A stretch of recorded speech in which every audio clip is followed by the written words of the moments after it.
Bonjour, c'est Dorian, j'espère que vous allez bien. Pour ceux qui ne me connaissent pas, je suis le fondateur du blog Yoga Efficace. Dans cette vidéo, je vais vous expliquer comment vaincre le stress. On va s'intéresser à deux types de stress, le stress court terme et le stress long terme. On démarre de suite avec le stress court terme. C'est lorsqu'on stresse par rapport à un événement. Je vous mets en situation directement. Par exemple, vous avez un entretien à passer, vous avez une rencontre à faire, et bien vous commencez à stresser. Alors ceci, c'est assez facile de s'en libérer et je vous donne ici deux techniques.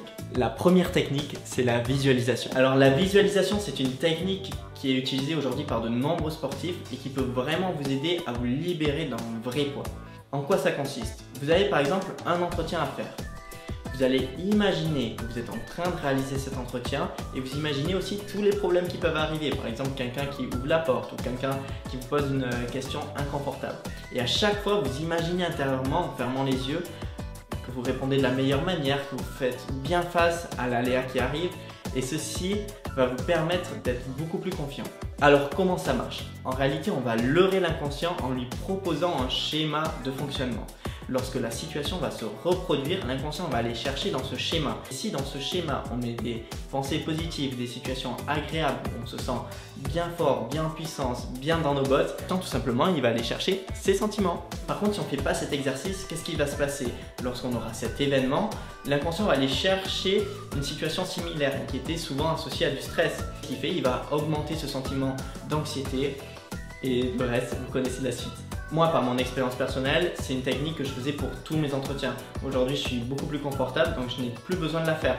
Automatiquement, mon inconscient va chercher mes entretiens positifs. Mais lorsqu'on a un peu de mal pour prendre la parole, c'est très utile. Deuxième point, on va pousser le bouchon plus loin, Maurice.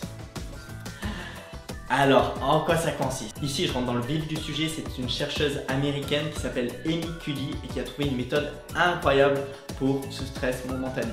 Mais dis-moi, Jamie, qu'est-ce qu'elle a trouvé? Compte que les personnes avant d'aller à un entretien étaient souvent fermées, même les bras croisés, les épaules à l'intérieur, parfois les jambes croisées, complètement repliées sur eux-mêmes, comme s'ils étaient en fait une proie.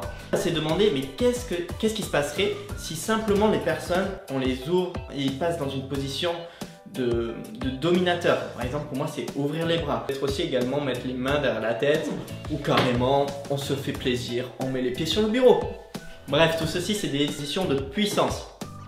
Et en fait, elle s'est rendu compte que ça sécrétait un certain type d'hormones et que ce type d'hormones continue à être sécrété pendant l'entretien, pendant la situation stressante.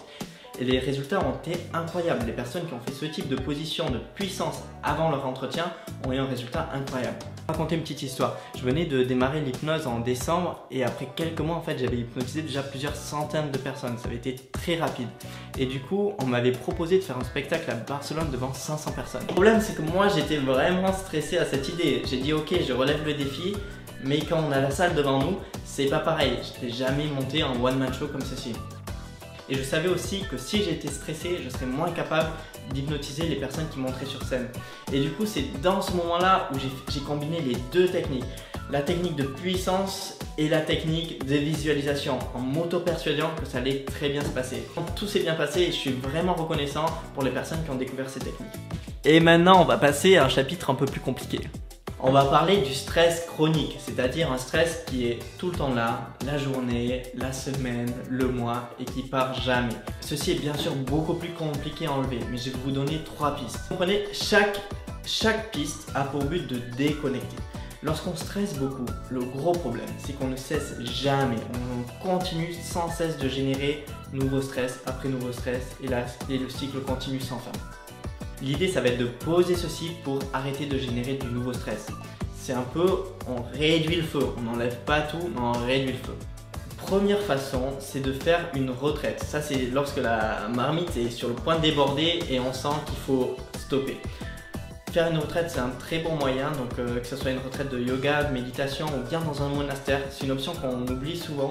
Deuxième point, c'est de faire une randonnée. Alors ça, la randonnée, on oublie souvent, mais de partir en nature, simplement de marcher, de faire de l'escalade ou peu importe, ça permet de revenir sur l'effort, on est obligé d'être concentré déjà, on est obligé de revenir sur le moment présent. Maintenant, encore une fois, vous faites ce que vous voulez, vous êtes libre.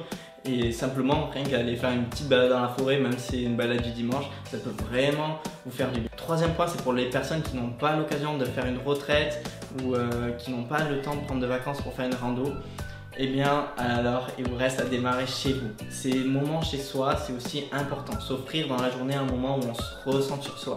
Pour cela, la méditation et le yoga sont vraiment très bénéfiques. Si vous voulez essayer, moi j'ai créé des sessions de 15 minutes, vous pouvez cliquer sur le lien dans la description et je vous envoie tout ça par email, ce sera un plaisir de vous accompagner. Sur ce, j'ai adoré faire cette vidéo, n'hésitez pas à me laisser vos commentaires, j'y répondrai et n'oubliez pas de vous abonner. Allez, ciao.